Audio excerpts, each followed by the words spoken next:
My girlfriend said, I accidentally sent your private pictures to my group chat to make my exes jealous. They're so impressed. I responded, glad they enjoyed.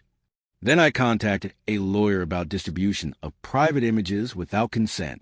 When her friends started getting subpoenas to testify, I realized how bad this was about to get. My name's Brett, 27, and I've been with Madison, 26, for about a year and a half. Normally, our relationship was pretty standard. Dates, Netflix nights, little arguments about where to eat. The usual. We trusted each other enough to share private pictures, intimate ones. Stuff I absolutely did not want anyone else seeing. Today, around 2 p.m., I was sitting at my desk eating a sandwich, just trying to get through the workday, when my phone buzzed. Text from Madison. OMG. So I accidentally sent those pics of you to my group chat with Kyle, Devin, Brittany, my exes, LOL. They're so impressed. Brittany said you're like a 10 out of 10. I stared at my phone, my hand shaking. Quotes around accidentally. Madison, how many people? Just a group chat. Like 11 people. 12. My blood went cold. I called immediately. Madison, did you seriously send my private photos to 12 people without my consent? It's fine, she said breezily. I was trying to show you off. Everyone's so impressed. I took a deep breath, my heart racing. Madison, those were explicit pictures. They weren't meant for anyone else. That's literally a crime. She rolled her eyes. Babe, everyone does this. Relax. Delete them now. I said, I can't. Everyone already saved them. You put accidentally in quotes. You knew exactly what you were doing. Hung up. I Googled privacy lawyers, called the first one with good reviews.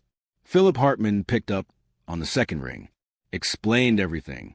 He said this was textbook distribution of intimate images without consent. Even though we were dating, consent doesn't transfer to third parties. I needed to act fast. Left his office at 4:15 p.m., drove straight to the police station, filed a report, submitted screenshots of all her messages, and told the detective everything. Within hours, Madison's friends were getting subpoenas.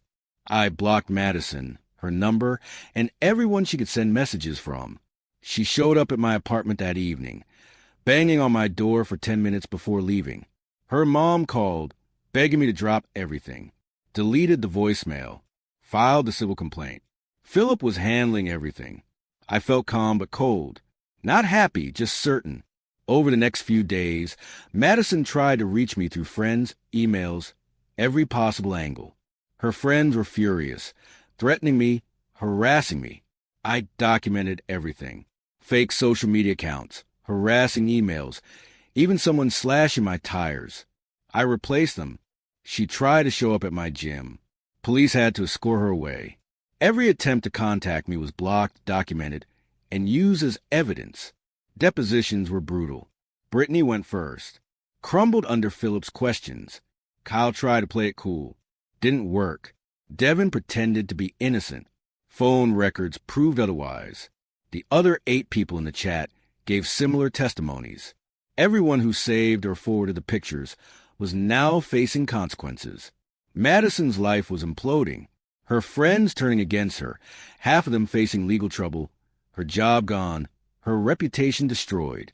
The harassment escalated slightly from her side. Hacked Instagram, spam emails, fake calls. I reported everything. Filed additional complaints where necessary. Madison's mom showed up at my parents' house. Yelled at them. Told them I was ruining her daughter's life. My dad shut the door. I felt no sympathy. Crimes aren't mistakes. She chose this. Madison tried one last settlement offer through her lawyer. Delete everything. Pay $5,000. Apologize publicly. Drop the case. Philip shot it down.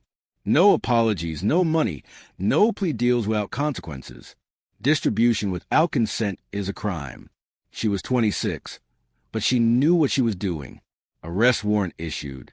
She was arrested at 5 p.m., taken to jail. Friends panicked. Depositions completed. Subpoenas served. Madison's social circle imploded. Trials came. For hours of brutal legal procedure. Madison tried every excuse. Claimed she didn't understand the law. Claimed it was harmless. Tried to paint me as vindictive. Prosecutor presented text messages, depositions, phone records, everything. Guilty on all counts. Sentenced to 6 months in county jail. Suspended to 120 days with good behavior. 3 years probation. $25,000 fine. Mandatory counseling. 5 years on sex offender registry. Restraining order against me. Her mom yelled. Tried to object. Judge shut it down. Outside court. Philip made sure Madison's family knew not to interfere. Friends pleading for deals, some taking plea agreements, others fighting. Kyle, Devin, Brittany, all facing consequences. Social circle completely fractured. I stayed calm. Life moved on. Therapy continued. Reflecting on trust, consent, and boundaries. Selling my car. Getting a new apartment, new gym membership. Work stable. Friend supportive. Learning how to rebuild life after violation. Processing betrayal, anger, shock, fear. Understanding that protecting myself and my privacy was the right choice. Madison made her choices. She faced legal consequences. Some lessons are learned the hard way. Consent isn't optional. Privacy matters. Distribution without consent is a crime. Legal systems exist to protect victims. Social repercussions, job loss, legal fees, jail time, all real. I learned patience, resilience, how to collect evidence, how to stay calm under pressure. I learned that trust isn't casual, that intimate moments shared require respect. I learned that legal accountability isn't revenge. I learned that documenting everything is essential. I learned that some people don't understand consequences until they are forced to. There was a weird feeling in the weeks after the arrest.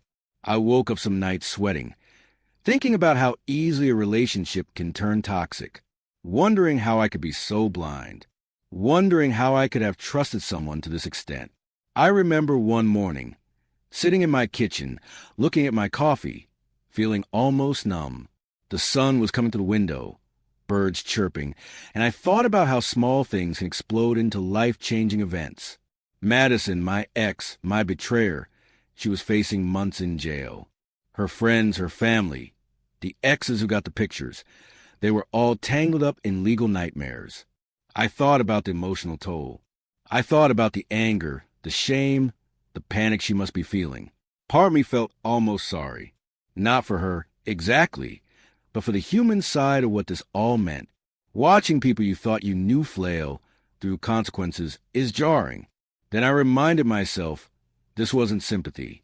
This was justice. Madison thought it was funny to brag about me, to make her exes jealous.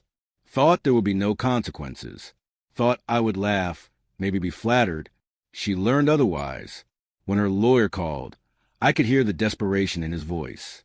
My client will plead to disturbing the peace, probation, fine. Please, don't push for the sex offender registry. I told Philip to ignore him. Absolutely ignore him. He didn't get it. Intent didn't matter. Consent did. She broke the law. She needed to face the consequences. Every step was documented. Every attempt to contact me blocked. Every threat documented. Every harassment reported. Madison was smart, but she was reckless. Clever, but careless. She could laugh at the situation. But the law doesn't care about humor. It cares about facts, evidence, admission, intentional actions. And she admitted to everything. I remember watching the police escort her from her apartment. She looked at me, desperate, pleading, crying. I didn't move, didn't blink, didn't care. The damage was done. She knew she had no one to blame but herself. Later, her mom tried to intervene. Shouting, screaming, threatening. Philip handled it. Legal boundaries, restraining orders, documentation. Every interaction was part of the case now. She tried to reach me through other channels. Friends, exes, email, text, social media, even hacking my accounts. Every time I documented, blocked, reported, keeping control was key. One mistake snowballed into a complete life collapse. Madison lost her job, her friends, her social life, her reputation, and her freedom for the next 120 days minimum. Even her lawyer was panicked. Madison's circle tried to blame me, tried to say I was cruel, overreacting. I didn't respond. I let the law speak. Depositions continued. Everyone who received the images faced consequences, some lesser, some major. Lessons learned the hard way. Social media chaos, hacked accounts, vandalized property, all documented, all evidence, all part of building a case against harassment and retaliation. Trial day came. Madison looked defeated. Hair pulled back, minimal makeup, trying to look sympathetic. Didn't work. Her lawyer tried to spin innocence. The jury didn't buy it. Prosecutor laid out texts, depositions, phone records, everything. Guilty on all counts. Sentence delivered immediately. 6 months county jail. Suspended to 120 days with good behavior. 3 years probation. $25,000 fine. Mandatory counseling. Sex offender registry for 5 years. Restraining order preventing contact for 5 years. Judge was stern. No sympathy. Rightfully so. Her mom yelled. Judge held her in contempt threat. Madison taken directly to jail. No going home. No delays. Reality hit hard. Outside court, Philip stood by me.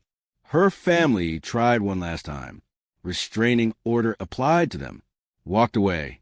Lessons learned. My life slowly started to normalize. Therapy, reflection, boundaries. Trust was rebuilt slowly, internally. Work was supportive. Fresh apartment, fresh car, fresh gym. Slowly, life felt like mine again. But those nights, when everything was quiet, I remembered how vulnerable trust makes you, how dangerous selfishness can be, how one person's reckless pride can destroy so much, and how important it is to stand up for yourself. Madison made her choices. She faces the consequences. Consent matters. Privacy matters. Actions have consequences. I survived. Life continues. And I'll never forget it.